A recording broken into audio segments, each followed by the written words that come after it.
in the spring of 1892. Some passengers on the boat were from Canada, including Omar Kilborn, a 25-year-old medical doctor, and his wife Jenny. I think they thought that China was the farthest away and the most backward and the most needy place that they could go. 2 months after Kilborn's arrival, a huge setback occurred. It was the first major trauma in his life and almost destroyed all of his idealism and passion for China. Kilborn felt extremely guilty for making his wife leave her homeland and suffer such a tragedy. It also made him realize the purpose and responsibility of a doctor in society. In the fall of 1892, after 6 months of preparations, Kilborn and Stevenson Medical Clinic opened inside a house on Sichuan Street in Chengdu. In order to be closer to their patients, both doctors dressed in Chinese-style long gowns. At the time, there were almost no translators in all of Chengdu. Omar picked up his saw to go get a piece of wood, and the patient thought he was going to cut his leg off. So the patient left and took off.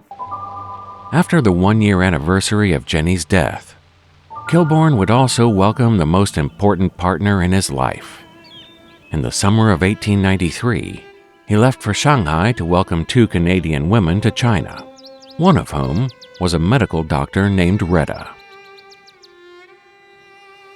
This is the small town of Meaford in southwestern Ontario, Canada, where Retta was born and raised in 1864. When she was 18 years old, Retta made up her mind to study medicine. At 27 years old, she earned a doctoral degree in internal medicine from the University of Toronto.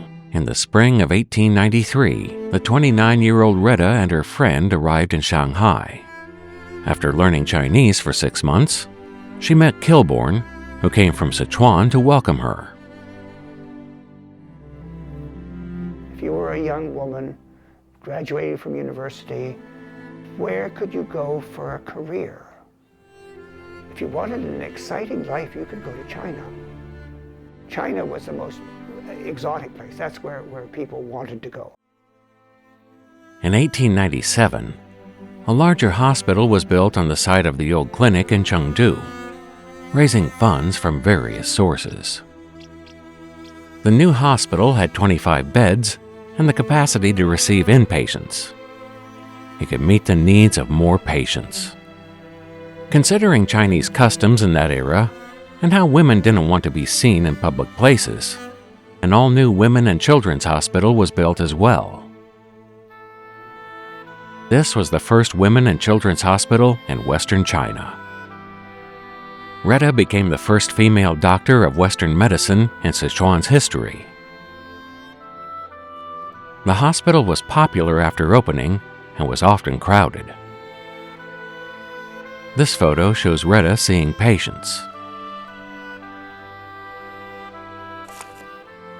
while this photo shows Omar and Retta jointly operating on a patient.